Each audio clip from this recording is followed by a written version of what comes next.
Hello and welcome to Comically Incompetent. My name is Doug. And I'm Ben.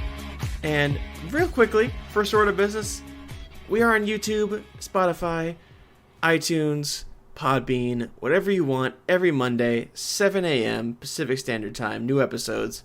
So don't forget to check us out on those. If you're watching on YouTube, don't forget to like the video, subscribe to the channel, all that jazz, all the stuff you already know because you hear it all the time. So to get into it, we have a beer this week from a brewery that I know very well. It is Smog City Brewing with a beer called Devil Up a Tree. Now, Ben, why don't you talk a little about the character that ties into this beer? Alrighty, let's dive straight into it. And our character for the week, Talia Al Ghul. This is a character that has been all over popular media for like the last 10 years. She was in The Dark Knight. She's obviously had comic book runs. She was in the Arrowverse television shows. She's been all over. Super cool character. As we'll see, we're kind of tagging her into our Elektra. So they got a couple similarities there. So we'll keep that in mind. So to start off, kind of a two-parter. Yeah, one of those. I have fun. I think it's fun when we do a little bit of these bad boys. Yeah. So to start off, if you didn't pick up from the earlier references, she is a DC character. She was first shown in 1971, and she was created by writer Dennis O'Neil and artist Bob Brown. So, way to go, guys. Diving straight into kind of the earliest origins, what this character looks like, etc., etc. So as far as physical appearance, so she's an athletically built, about late 20s female. Her character spans quite a few decades of existence, but she's one of those unusually long life and unusually young appearance kind of things. So that is what it is. Her father was Ra's al Ghul, who's another one really famous, played by Liam Neeson in the movies. Very, very famous Batman villain, part of the Rogues Galleries. He's an Arabic character, and then her mother was part Chinese and part Arabic. They were both from these like nomadic tribes, met up, had their child. So she is often seen wearing a couple different outfits, which I think is like a first for us. Usually in our episodes, it's very much so like, it's the Juggernaut. He's always got his red armor with his big metal helmet. You know, like it's the kind of the first one. So first one we've seen is black, kind of a black leather suit. So if anyone thinks about kind of our descriptions of like Black Widow's outfit, that's one of her traditional garbs. That's her when she's like doing her assassin-y kind of stuff, which she may sometimes do. She wears that. She has a gray armored suit, which is another one she's commonly seen. That's more of like her battle attire. I don't know if it's exactly like male kind of thing because it's kind of hard to distinguish, or if it's just like hardened leather. But that's one of her other outfits, is she wears this gray battle armor kind of suit. And then very often she's seen wearing high class attire, I guess you'd call it. She's in the Batman universe, I guess I'd say. Obviously, they're all in the same universe in DC. But she's more or less a Batman character. And so a lot of times she's at these high class parties with Bruce Wayne. So she wears, nice gowns, things like that. Those are her traditional garbs, and then she's often seen with her swords, and this is going to be another fun one because we had the Psy discussion.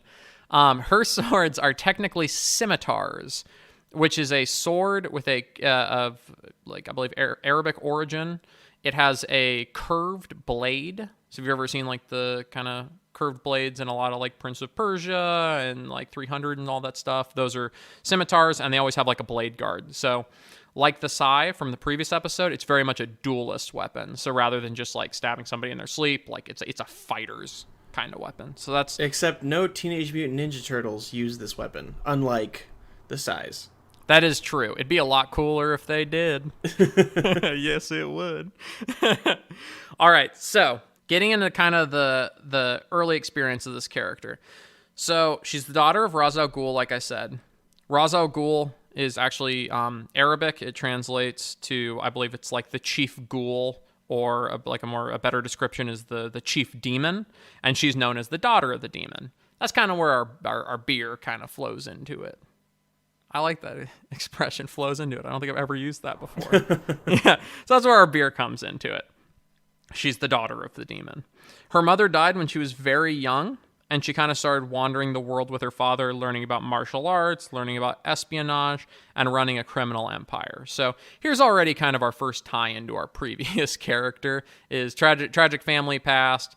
Father is, I almost want to say like career criminal, but that sounds so like lesser. He's like a criminal syndicate leader. So she learns all about that. She has a bunch of minor adventures before what I would say her story really begins. You know, like she'll get into this criminal activity or that. But I'd say her main story begins when she gets captured by Dr. Dark, who was one of the heads of the League of Assassins who rose up against Ra's al Ghul. Ra's al Ghul is like the king head of the League of Assassins.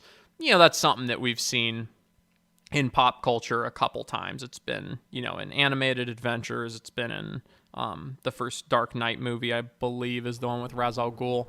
But yeah. Yeah. So she gets kidnapped. Batman comes to save her. She kills Dark in the process because Dark was going to kill Batman. Yada, yada, yada. It's one of the, you know what it actually kind of reminds me of is, oh boy, it was when we were talking about the Red Guardian and they were on that volcano. Or no, that was Black Widow. We were talking about Black Widow and they were in like the volcano. It was very much one of those like Batman goes in to save her. He saves her. It gets flipped on Batman. Then she ends up saving Batman. From this point forward, she's a very consistent ally, enemy, and anti-hero of Gotham, and is also Batman's lover. You know, she's a very quintessential character in the Batman universe. She's kind of always around, and she's been around constantly since her inception. So she was started in 1971, and this is a character that like has never left. It's like every year or two. It comes back. She comes back and has some sort of storyline going down. Again, usually with Batman, she doesn't do a lot of solo stuff. I mean, you might get a solo adventure that then just comes back and ties into Batman again, or Batman has a solo adventure that comes in and ties to her. So they're very much so linked characters. Yeah, I mean, her media list is really long. I mean, she's been a part of a lot of different storylines. Yeah, and I think it's an interesting one because for how much she's been in, I feel like not necessarily everybody could just instantly be like, oh, of course, Talia Al Ghul. You know, like when you imagine Batman, I think for like female anti-hero, a lot more people would jump to, or anti-hero or hero in the Batman world, people would jump to like Catwoman, or possibly like Batgirl is one of them in there, even though I think Batgirl's a little more like a Robin, but we see that in what was the Batman movie with George Clooney and the Bat Nipples, and Alicia Silverstone plays Batgirl. Oh God, is that Batman Forever? Yeah, I think that's Forever. No, it was Batman and Robin. Is it Batman? Okay, it's Batman and Robin. I'm not as good with the movie. But yeah, I think it's interesting that this is not a name that's more known by people, especially considering like she's been in a lot. Like we're gonna kind of go into as this episode goes on, is this isn't a character that was only in like one movie or one comic book run. Like obviously, like I'm saying here, she's doing a billion ones. Some of the real big things that she has gotten herself into, because that more or less is her origin. That's how she enters Batman's universe, and kind of everything branches out from there. Some of the other important plots that she did that kind of show some of her skill set is she was fundamental in taking down LexCorp from the inside. So for anyone that doesn't necessarily know that, Lex Luthor creates a company called LexCorp, and that's his Bond villain evil hatchery that he does all of his stuff to. She actually infiltrated in like a business way and brought down the company from the inside. So I thought that was pretty cool. At one point, she's killed and resurrected by something called the Lazarus Pit, which I believe they mention in like the Arrowverse shows, which gives her a whole slew of other powers, which I think is the exact same phrase I used when talking about Elektra. I love looking at some of the similarities of these characters, because they're also these characters, those occurrences in the comics appeared at very different times. So there's yet again a character that got brought back to life, crazy powers, awesome assassin lady. God, I love Talia Al Ghul. I also think Talia Al Ghul is one of the coolest, like, real names of a comic book character. Like, not like pseudonym, but like her name's actually that. Yeah. That's so cool. And our beer cheating death from last week could have worked, but, you know, we got to change it up. We gotta change exactly. We can't just drink the same beer every day unless we do.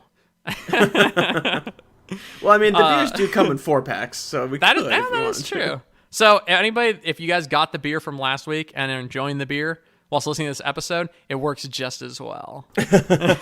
So she's also a founder of a group called Leviathan. It's like a shadow organization, you know, like one of those sneaky organizations that are infiltrating all around, you know.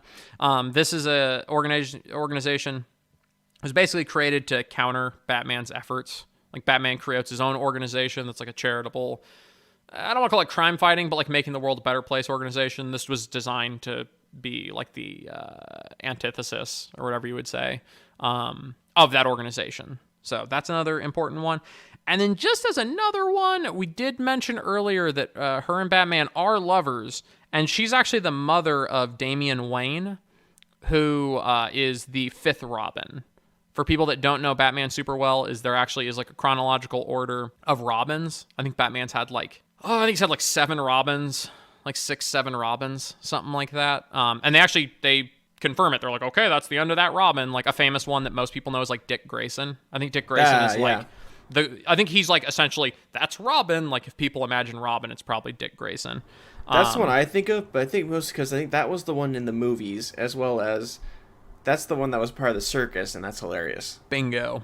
But yeah, so yeah, I mean, there's like a bunch of different Robins going through there. Some of them die. Some of them go on to other stuff. Like another popular iteration that we see is the Robin that ends up becoming Nightwing. Like that's a specific Robin. Ooh, like that's so cool. Yeah, Nightwing's awesome, but like not every Robin becomes Nightwing. And I'm a horrible fan for not knowing off the top of my head which specific one that is. But like it's a specific one becomes Nightwing.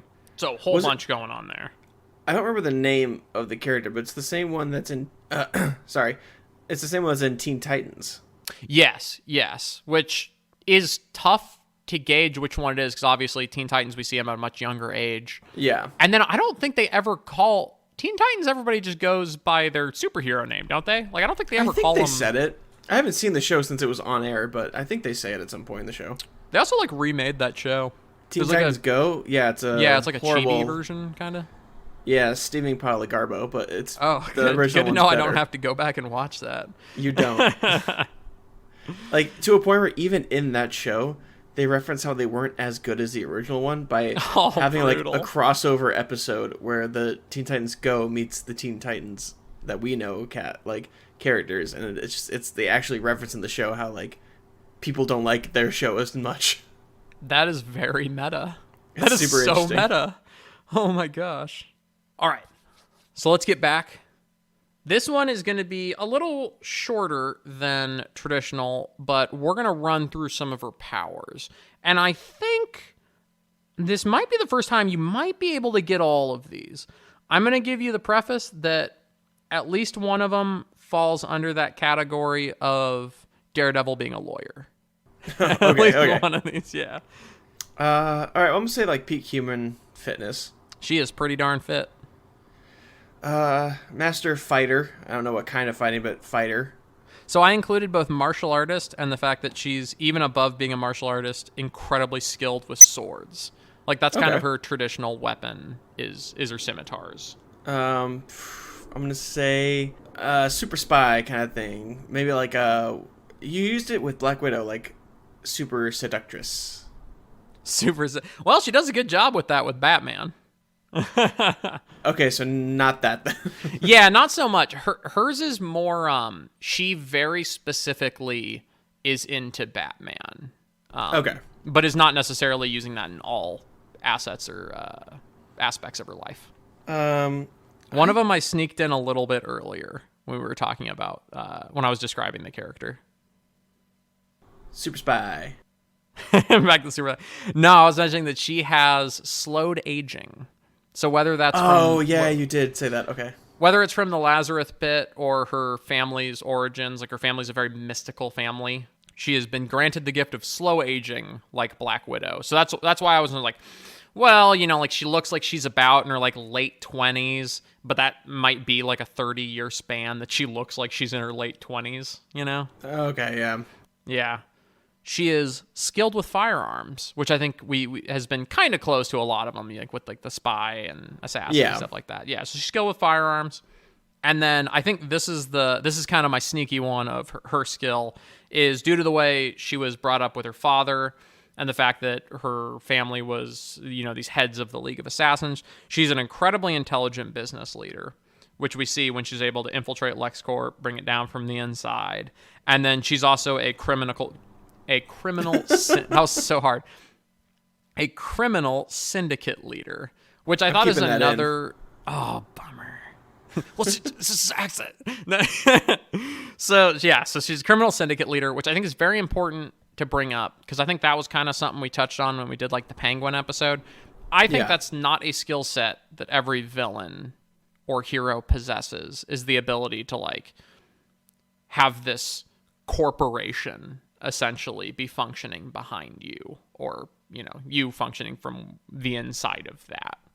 So I consider that a bit of a power. It may not be a superpower, but it's a power. I feel like that power is a lot more common in DC than it is in Marvel, because I feel like a lot of the villains for DC have these like corporations that they also run like on the side. Yeah, really the only one that pops to mind immediately for Marvel is not a villain. That's obviously like Stark Tower or Stark Industries. Yeah.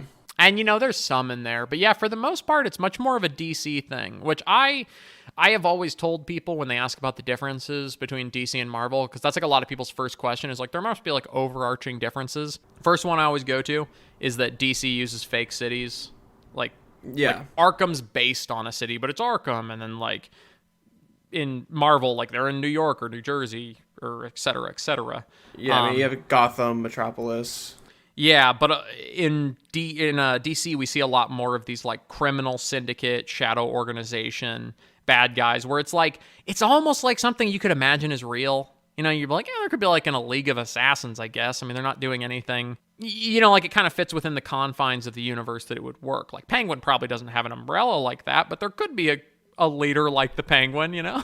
Yeah, I mean, I think the big thing between DC and Marvel, I mean, is that for DC, it's rooted in more of, I mean, take it with a grain of salt, but more realism than Marvel is. I would agree with that. For the most part, it is more grounded in realism. Obviously, comic books, it's crazy, but like they hit those darker tones a lot more. At least in pop culture, they hit the darker tones more. A lot of the Marvel comic books are very dark. Yeah. At least in cinema and television, DC tends to hit the darker notes. Yeah. Which, you know, I think is important to note. A lot of people go back to like, it's just all about the comic books. And I was like, well, no, they have a very heavy hand in this when they're adapting it to film. So I consider those to be canon to the character. You know? Yeah. So as far as essentially where this person kind of gravitates, we've mentioned that Talia Al Ghul is pretty much a Batman character. She has her own stuff, but she always gravitates back. And then she tends to always be in either that Leviathan organization that she creates or the League of Assassins. So, like, when her father's not in the League of Assassins, she becomes the head of it. It's like a multi-pronged organization, so there's, like, heads underneath her. It's kind of like Hydra from Marvel. But she tends to always be one of those two groups. So rarely is she just Talia Al Ghul roaming the streets of Gotham. She usually has, like, an overarching plan that she's going for, which is important to a lot of her characters' motivations. Like, we'll kind of see once you get more into like television and cinema about this character is I don't think we've ever seen her in those where she's just Talia Al Ghul. She's always part of something bigger, you know? Yeah. So, I mean, as far as the comic book iteration, that's more or less kind of what you can expect from this character. She's really awesome. If anybody wants to see comic book characters that has some really, really cool fights, this is one of the top one I'd recommend, because I think seeing her use her scimitars mixed with like martial arts and stuff is awesome. So if you're looking for a comic book with good hand-to-hand and sword combat, find yourself a comic book with Talia Al Ghul in it, especially if she's wearing like her older garb from like when she was first introduced. She was much more like Arabic in design, and I thought that outfit was really cool. It was like really, really cool. So make sure you check that out. So Doug, let's dive a little more into our cinema and television adaptations of Ms. Talia Al Ghul. Yeah, so as far as other media goes, she's appeared in animated shows. We have Batman the Brave and the Bold. She was voiced by Andrea Bowen. Or Young Justice Outsiders, which I think is a relatively new show. She's in there. What else? Batman the Animated Series. She's a classic. Part of that show. Yeah, a classic show. I mean, if you're a fan of like Batman, that's probably one you've seen. She's also appears in the Superman animated series and Batman Beyond, but her live action ones I think are very interesting because I don't remember her, but she's apparently in the Arrowverse. Maybe after I stopped watching after a couple seasons. She's in that. She is played by Lexa Doig, which I would see a picture of her. She looks like the character. She also has a cameo in season 1 of Legends of Tomorrow. But in that one, she's played by Millie Wilkinson, which I think is interesting. Which I would like there. Well, so I believe the way that this occurred is because I've seen like, I don't know, maybe like 60% of the Arrowverse. So when you see her in Arrow, it's very early on because Ra's al Ghul is like a season maybe 2 villain in that show. Oh, okay. So they show her as, I'm going to spitball, she's probably supposed to be like 13, 14. She's like at Ra's al Ghul's side. She's very much a child. And then DC Legends of Tomorrow, for a couple of reasons. One, it happened a couple of years later than that, but also they deal with a lot of time travel. I did not watch it far enough, I believe, to see Talia al Ghul, but from my understanding, she's more of like a 19-year-old, 20-year-old, so like young adult. Okay. Yeah, so that's probably why they had the actress change in there.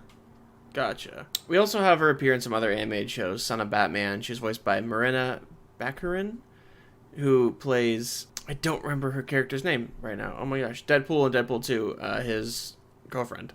Oh gosh, what is her name? Vanessa. She plays... so she voices Talia al Ghul in Son of Batman, Batman vs. Robin, Batman Bad Blood. But I think the one that is the most ridiculous is Talia appears in Batman vs. the Teenage Mutant Ninja Turtles, which is something that I didn't know existed, and now I need to watch. But her biggest live-action appearance, and I think probably her most famous in media, was played by Marion Cotillard in The Dark Knight Rises. She was kind of like... It was interesting. She played a character... She played Talia al Ghul, who was secretly Talia al Ghul. She said her name was Miranda Tate. She infiltrates Wayne Enterprises, and, you know, Batman thinks that they're in love and all this stuff. Turns out that she's Talia al Ghul getting revenge for her father and using Bane to do that. So Bane is, you know, we think is the main villain. Turns out Bane's just a pawn that Talia al Ghul is using in The Dark Knight Rises to get back at Batman for killing Ra's al Ghul. Fun sidebar on that, by the way. So part of the adventures of Talia al Ghul is Ra's al Ghul tests Batman a bunch of times, and he's actually testing Batman to see if he would be a good, like, potential spouse for Talia al Ghul. Interesting. Yeah, right? He obviously doesn't want to be part of that weird whole situation, even though they have their experiences with each other. But Bane was actually created in part Ra's al Ghul trying to create another perfect spouse for Talia. So that's like the comic book origin of that relationship, is that he was created by Ra's al Ghul to be Talia's spouse. Interesting. Yeah, which is why I thought that was another one of those where they don't get into that in the movie, but I think it's a good little like wink that those two characters are interacting. It's like, hey, there's a little bit of like the origin of that character in there. Like, that's pretty cool. Yeah. That's pretty cool. Yeah, it's super interesting. Her character in the movie, though, I feel, as far as The Dark Knight Rises go, is very unlike her comic book version in the way of, like, not much of a fighter. You never really see her fighting. She's more like just the criminal mastermind of the situation, sitting from kind of controlling from a distance more so than she is, like, in the fight, as far as that iteration of her goes. Which, to be fair... the character is not, even in the comic books, is not the most like ridiculously powerful character. You know, she's very much along the mindset of like when we were talking about like Black Widow. It's like she's skilled and she's good with her swords. She's good with, you know, like small firearms and stuff. But she is a better leader than a fighter, which I think that they did pretty well on. I would have liked to see her, I don't know, maybe a little more like homage to her origins, and like you see her in a meeting room and she's got the scimitars on a wall or something like that. I would have, and maybe I'm just dumb. Maybe there was in there and I missed it, but I thought that would have been really cool to have a little wink in there. I'd have to go back and watch it, but The Dark Knight Rises, famously directed by not my second favorite, top two favorite directors, not one better than the other, Christopher Nolan, one of, I believe, the greatest directors of our time, of our generation. He's pretty good. I mean, The Prestige is probably... The Prestige is in my top 3 favorite movies of all time. I mean, The Prestige is fantastic. Then the movie's magical. Yeah, Batman Begins was, I thought, amazing. And then I think they just one-upped it with Dark Knight fantastic. I think this movie, Dark Knight Rises, was not as good as the first two, but still really good. Not a bad movie by any means. It was very different. It was very different. I think a lot of it, you can tell, was that Heath Ledger was supposed to be another big villain, and then when Heath Ledger tragically passed away, they had to try and find a way to continue the story that they'd set up without having the villain that they tried to set it up with. It's a good way to cover it, you know? Yeah, I mean, I think comic book fans could really enjoy Talia Al Ghul and Bane being the villains of the movie. I think that really kind of tied in for comic book fans. I think for people like me who didn't know anything about comic books, who watched Dark Knight Rises and thought, well, that seems a little out of place as a villain, because I think that, they weren't, you could tell they weren't meant to be the villains, but then they had to kind of force them in. And I will say I'm probably in the category with, I would imagine, honestly, probably a lot of comic book fans where, like, the Joker is fantastic, and Heath Ledger did an amazing job, and is the best Joker iteration I've seen. But I think a lot of people that have seen, like, Batman's got a ton of great villains, and a lot of times big fans end up getting a little tired of the fact that we keep going back to the Joker. So I think it was a nice, breath of fresh air to show a character like Bane, where, like, Bane is a very, very, very essential Batman villain, but to the best of my knowledge, has not been done in movies. He's been done in a lot of animated stuff, but as far as live action, once in a live action in the was it really? 80s. Mm-hmm. Oh, okay, yeah. Yep. I still just think it's nice to get more blood going in there, and at least it was a villain that, like, kind of made sense, where it's like, okay, we've established that in the Dark Knight universe, or whatever we want to call it, there is a League of Assassins, like Ra's al Ghul is there. Presumably that would mean that Talia is also in the world. So yeah, I mean, again, by no means it's a good I think it's a bad movie, but I just thought it wasn't as strong as the first two. I think it was still, I mean, a really, really good movie. I really enjoyed it. I think I enjoyed it more than a lot of the people that I know personally. I know it wasn't a fan favorite as far as the people that I know, but I think Marion Cotillard did a fantastic job. I love her. She's a Christopher Nolan favorite. I mean, she's fantastic in Inception. Oh, and she is the one in Inception. I didn't realize that. I mean, she's such a good actress. That scene in Inception where, like, they're laying on the train tracks, or like when she jumps the building. I'm gonna say, because the movie's like 10 years old now. When she jumps off the building, I mean, she's heartbreaking. She's fantastic. I mean, I love her as an actress. And I think she portrayed Talia Al Ghul really well. I mean, again, going into back when this came out, I think in 2012, I didn't know anything about her as a character. So when she was like, "I'm Talia Al Ghul" in the movie, I was like, okay. Guess you're a character they just now made. Yeah, I was like, cool. But now, like, once I learned about her and I got more into, like, the DC comic book world, and I learned about her, I went back and rewatched it, and I was like, oh, I see how that would have been really cool the first time around. Yeah, especially, going back and rewatching the first one where Ra's is the primary villain. Yeah, he's definitely the primary villain in that.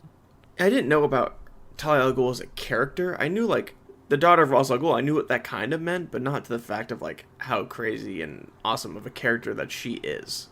Yeah, it seems like the kind of character, because, like, if you haven't read the comic books and you see her in that movie, I could very easily see how she could be the kind of character where you're like, oh, okay, so clearly this guy's got a daughter, or yada yada yada, whatever, without realizing, like, how important it is that, like, oh no, this is like a fundamental Arkham character. Yeah, exactly. Oh yeah, and then quick side note, just because we brought this up in a previous episode, Ra's al Ghul is also a member of the Rogues Gallery, which we brought up in the Penguin episode because the Penguin is as well. And I just wanted to mention that because I felt like that should be put somewhere in the episode, is that Ra's al Ghul is also in the Rogues Gallery. Yeah. Yeah. As far as Talia Al Ghul's media interpretations, I would say her most famous would definitely be Marion Cotillard's portrayal in Dark Knight Rises. I think that was the one that kind of the Dark Knight movies kind of transcended comic book fans because these movies were so good that they kind of hit a wider audience. So I would say that's her most famous one, which I feel like now you telling me about her comic book character doesn't exactly express her as a character very well, but I think still brought so much to that movie. I mean, she was fantastic. I think Bane alone would not have been a great villain. I think her kind of being the puppet master the whole time gave that movie a really interesting twist and kind of brought it back around to like this. I don't know. I liked it. I thought it worked really well. Yeah, they're definitely a good duo. Because, like, I feel like this is something that we talk about a lot in these episodes, but kind of looking at the power of your characters, like how strong they are, how skilled they are. I think in, one iteration we're like, well, you can't have the Hulk fight Captain America. It's like the Hulk's going to like rip Captain America in half. Yeah. I felt like Bane, clearly stronger than Batman. Batman, clearly stronger than Talia. However, Bane, clearly dumber than Batman. Talia, from what I've seen in that, smarter than Batman. So I think they create kind of this good teeter-totter to even out where it's like, okay, so together, they're the brains and the brawn required to beat Batman, which, spoiler alert for the 10-year-old movie, is Bane cracks him open like a coconut. What to break first, your spirit or your body? Oh, God. Oh, it's such a good movie. Oh, I gotta go rewatch that. That was Tom Hardy, right?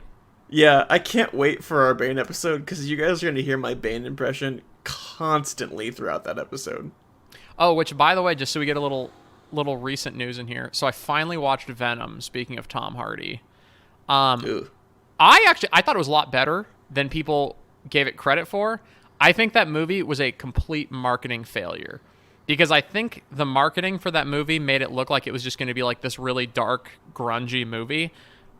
I think they totally should have made it just like a comic book romp-around comedy. Because I watched it, and I was like, this movie's really funny. And like halfway through, I looked at my wife, Monica, and I was like, I didn't know this movie was supposed to be funny. Like, that's why I couldn't figure out how I felt about the movie till we were like an hour and a half in, because I'm like, what genre is this?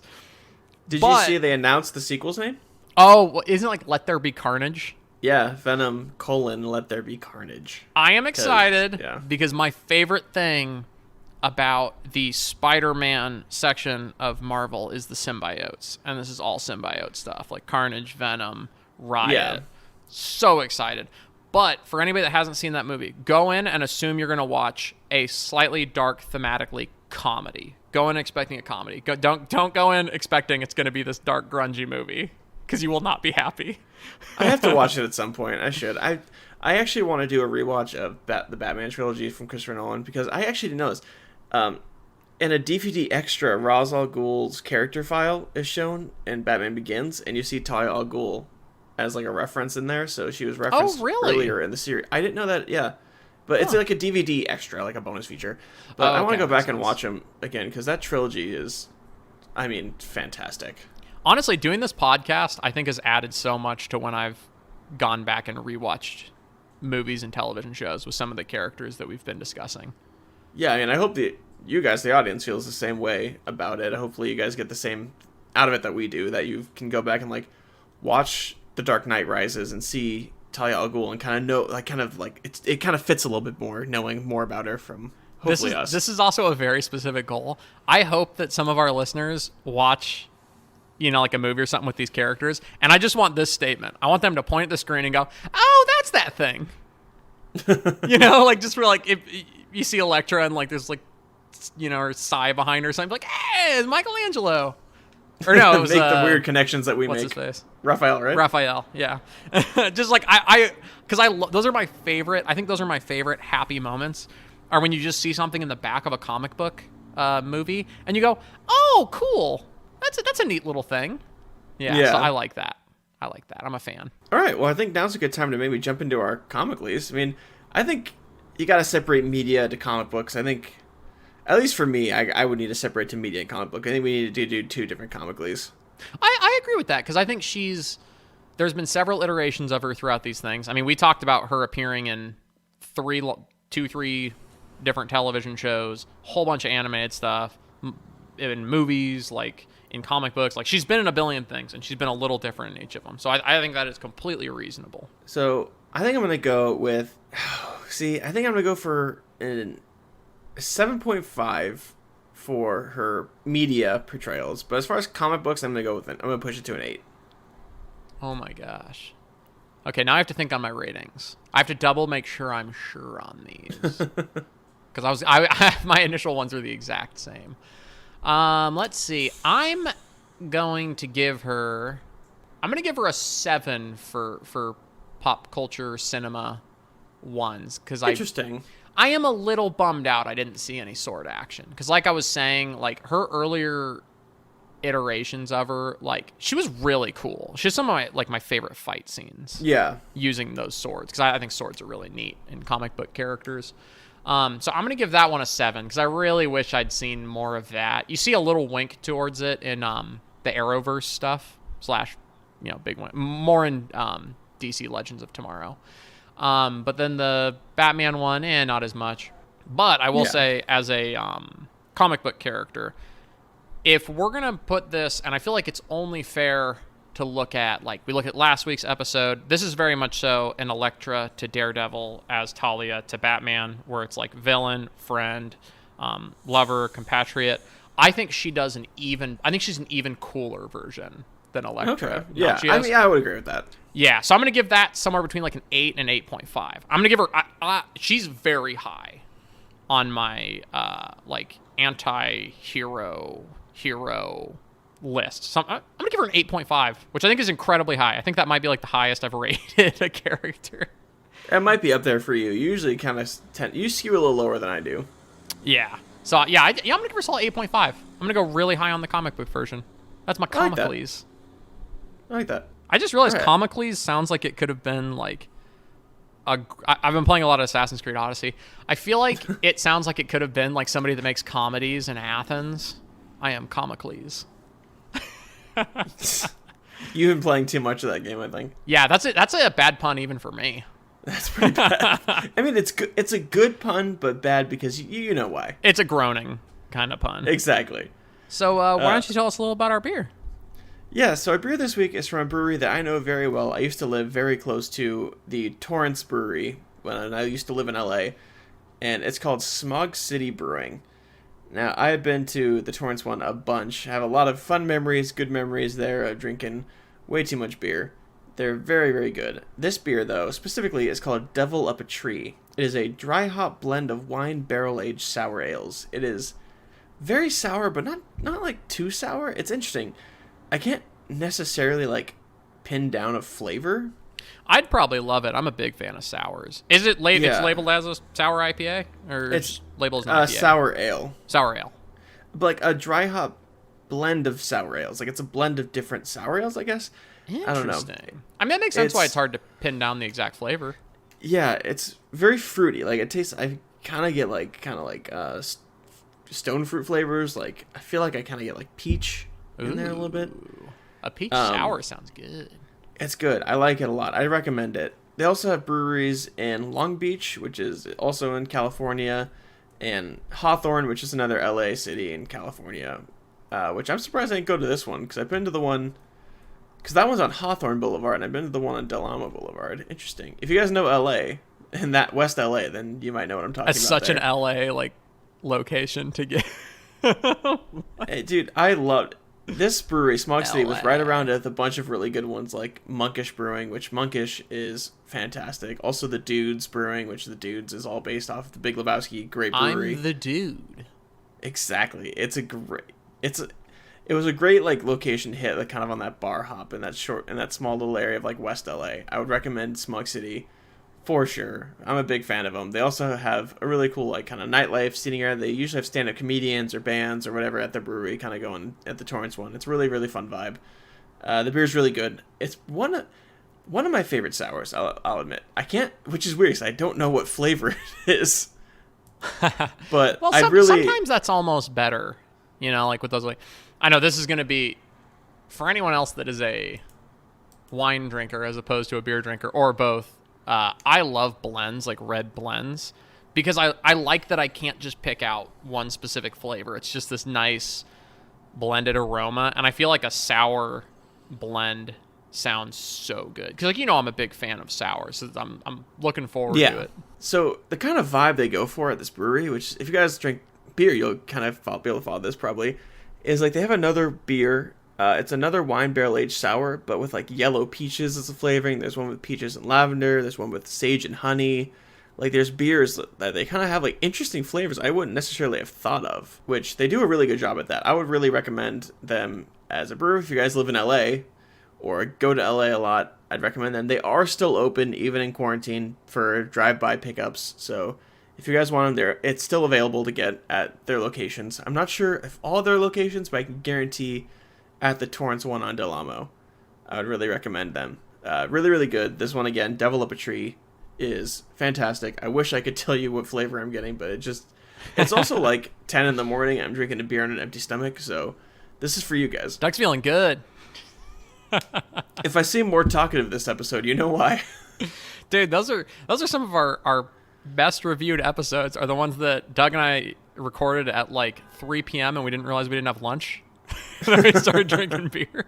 Oh, man. Especially if we record, because we sometimes record 1 or 2 episodes. So if we record 2, sometimes we have a few beers in our system around that time. Oh, yeah. Good times, good times.